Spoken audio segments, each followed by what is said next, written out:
So just got all the helicopters flying over. And right when I was finishing the last tape, somebody was texting me, my neighbor. So I went on to look and see. And I guess apparently we have some gas robbers in the neighborhood. And they were up by our house. And I have a lock on my gas tank, you know. It's just a part of the car thing. And so you have to go in the car to open it. And so I guess they're just drilling through people's gas tanks. They're not letting that get in the way. They'll destroy your car for $5 in gas for them. It's just like, oh my God. But these people, you know, this is where you're facing yourself, or this is the end of this reality for some of these people. You know, this reality is ending. So if they are part of that, like, oh, it's cool, you can do whatever you want here, then, you know, they're going to stay in those kinds of realities. They're not ready for graduation yet. They still got to play out some stuff because, you know, they think it's okay to hurt other people. And other people don't matter. It's only, you know, how am I going to get my crack? I don't know. Just ask Joe. He's giving away free pipes. Just go to him. I'll probably give you the connection with Hunter or something. I don't know. It's wacky. But anyways, so the helicopters start going over while I'm talking to her. And so I said, I wonder what these helicopters about. Because every single day there's been helicopters, especially since the news thing. I've gone out and looked, and they're not the colored ones anymore. They're black ones. So I go, well, wonder what's up with the helicopter. What's going over our house again today? And she said, well, apparently they're doing training. I said, oh, so they're training over our houses? Are we covered on insurance on that? Like, that seems a little, you know, weird. You're going to take some new pilots, just go around this neighborhood over and over so that we can practice over them. And she said, well, I guess it's good practice over the mountains and the valleys and the trees and stuff. I don't know. I mean, nothing would surprise me, you know, we are experiments. We don't matter. So, yeah, it wouldn't surprise me if they're like, hey, you need practice? Go fly over this neighborhood. Who cares? Crash, doesn't matter. You know, I don't know. But also, I'm also of the mind that everything is bullshit and they're lying about everything. So, you know, they can say whatever they want on Facebook. Yeah, we're just doing some maneuvers, you know, whatever. I don't believe anything they say. Even when I saw a guy over here, like I said, I'm up by the border, so you have a bunch of little towns at the border. And so he's right up there in Blaine. And I saw him on TikTok. And he was going to the border and showing, you know, that the protest was going on right there. I didn't go to where I would go to cross in Sumas. There's another crossing, and I didn't go over, you know, to look and see, but I imagine that there's, you know, action going on up there too. So I think, you know, I don't know. I just know when I very first moved in, there was not helicopters and stuff going over my house, and I was here for a year. And I took notice of how quiet it was. There was never anything until, I would say, mid-2020 or towards the end of 2020 is when it started really, maybe as it got closer to, you know, the switch where they were going to put their person in, take the person out and put their person in. Now they got all this stuff about Hillary, she's running, and oh, please. That lady isn't even the real one. I don't know. Some of this stuff is going to have to just play out so people can see, because people are so much in like, I need evidence, I don't see it, and stuff like that. But when you have your inner guidance, when you're more connected with that, you'll feel what's right and wrong. You don't need so much about the evidence. You'll just know it. Just like I was talking to my one friend, and she both of us were like, when the stuff started in 2020 and they started saying, hey, this is going on, that's going on, both of us were like, no, they're lying. Like, it was the internal guidance that tells you. And that is what has shocked me this whole time. It's like, where is everyone's internal guidance? How are they just participating in this? Like, I don't understand. Where's your spidey senses? What do you just believe anything you're told? That's what I started really, that was part of my awakening. And seeing, oh, this is about consciousness. This is about having consciousness trapped. They, but it's also, there's everything is just like those little Russian dolls. Everything is one layer inside of another, inside of another, inside of another, because there's a whole purpose to the whole thing. But just the best thing is the awakening leads you to the ascension, that leads you to the age of Aquarius, because it's breaking free from these old paradigms. And one of them, so I was talking to somebody and they were telling me something, and it was very much, they were a victim and they're being abused and this person's so abusive and stuff like that. And it just really hit me really strongly. It was like, oh, that is right there part of the programming. That right there is part of the paradigm you need to break free from, because when you are looking at yourself as a victim, for one thing, you put yourself into that situation. You allow things to happen to you so you can learn your own value. So when you go into a situation, it's so you can learn about yourself, so you can learn your own value. And so when you are in a situation that you feel is abusive, I mean, what does that say about you? If you feel you're being abused, but you continue to stay. So what is that? What are you saying to you at that point? You aren't being your own best friend. You're not being your own advocate. You're playing a victim. You're being the victim.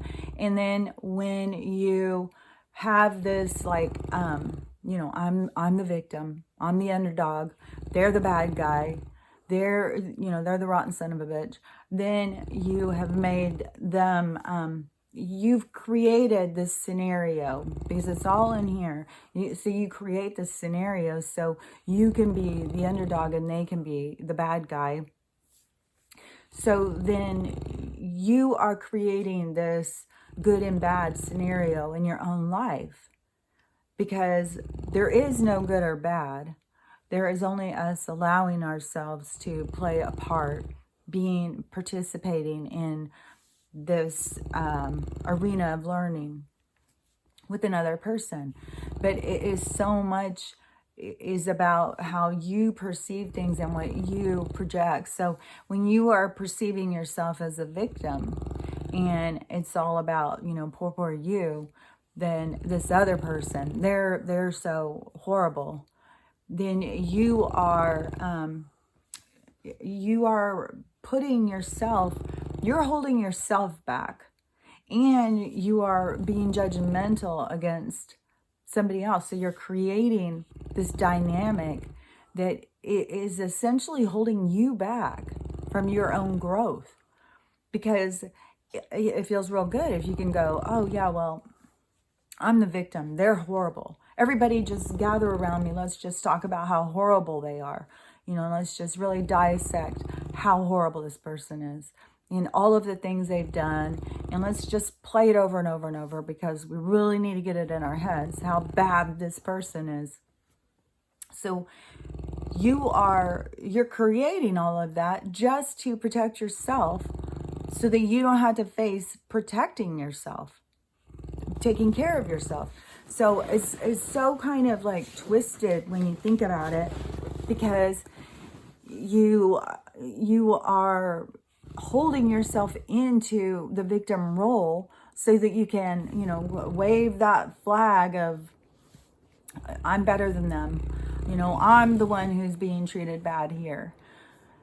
But really, when you start getting to the point of seeing through the intention, seeing through the illusion, and seeing through people's behavior and what's really underneath, then you can see, like, that is very much about, I need other people to be on my side. I need other people to build me up. I don't need a face who's really the victim here, but because you're kind of making the other person into the victim, because you're creating a gang against them. So when you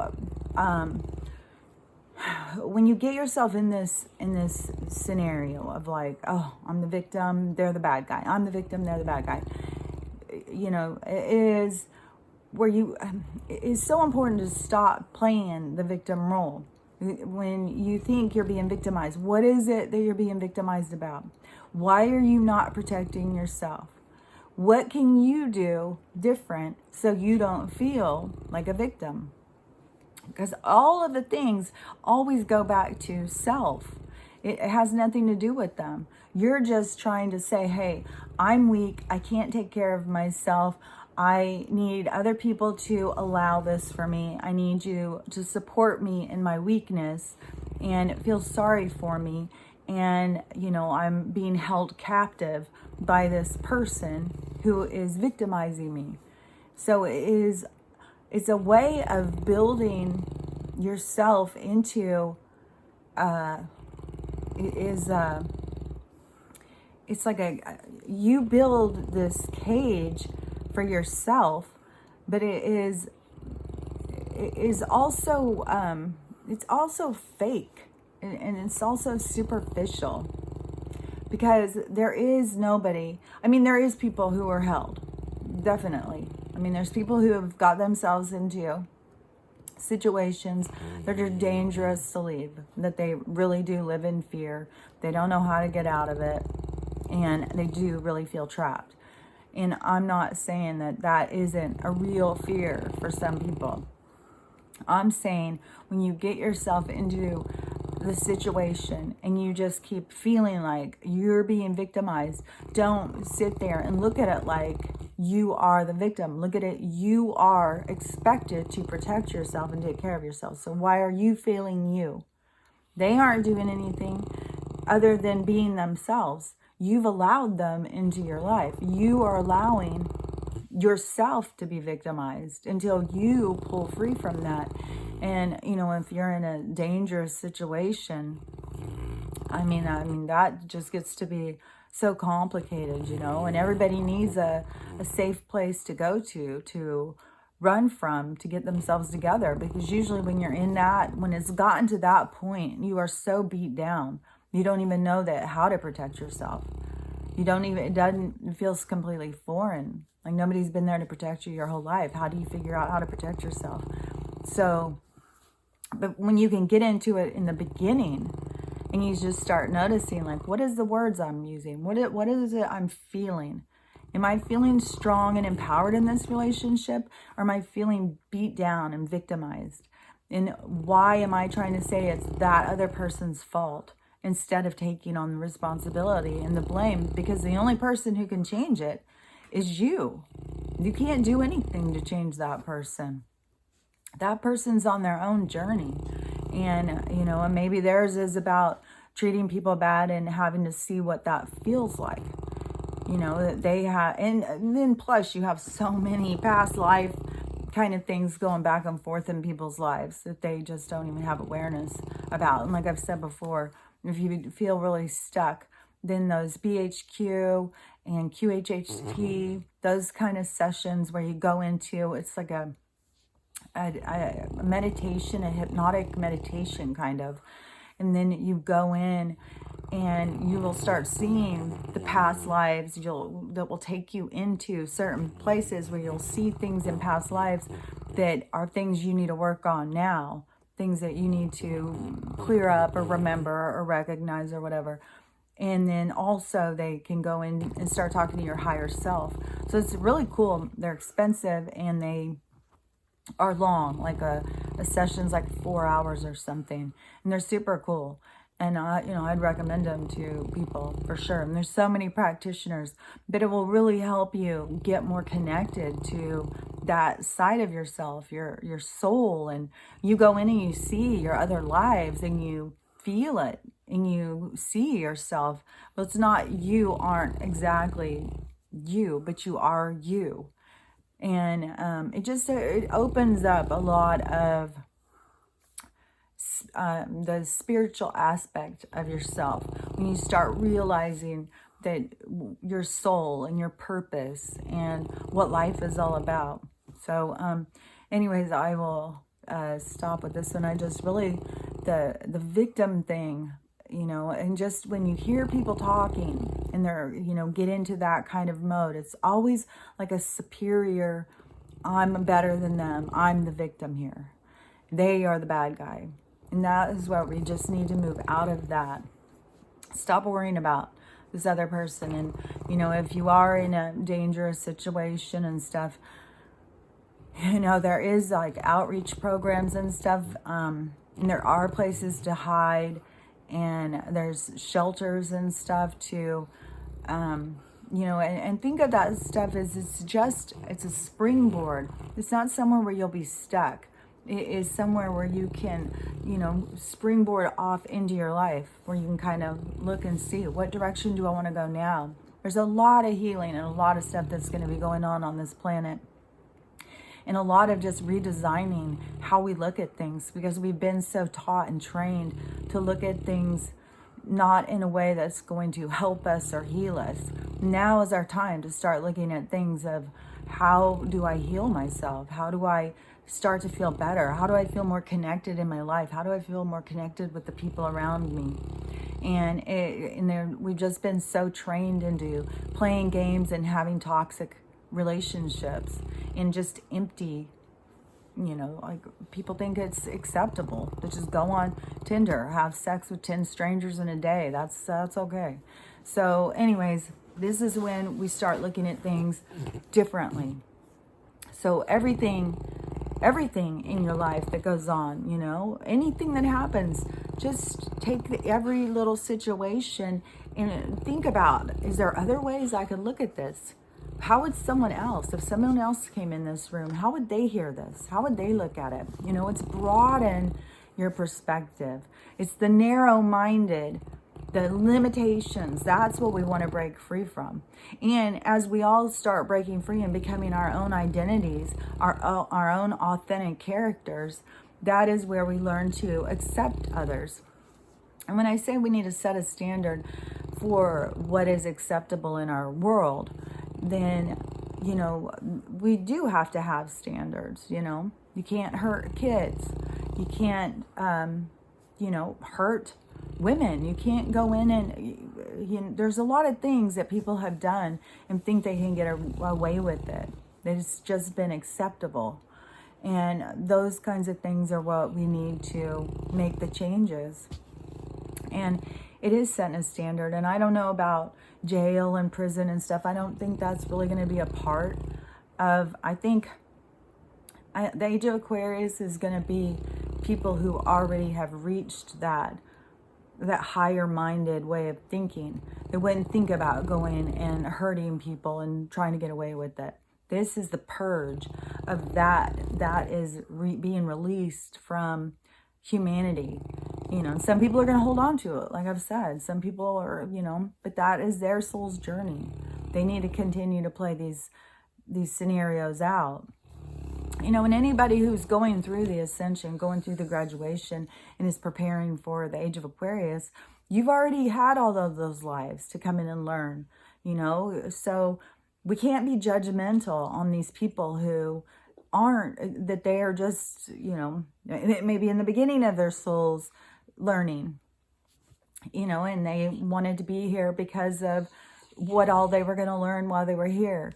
A lot of souls are here for the ascension and for this graduation. So that is, the other one, but we got to just not be judgmental, because everything is a spectrum. Everything is different levels. There is no good soul or bad soul. They're all just souls. They all come from the same source. They're all from the same place. So all souls are equal. They're just going through different experiences to learn about themselves. So, you know, we got to not judge others for whatever stage they're at. And we got to learn how to just focus on ourselves and focus on our own lessons, you know, not judge everybody else and what they could do better and how they should do different, because they're just learning. So anyways, I'll be back in a minute.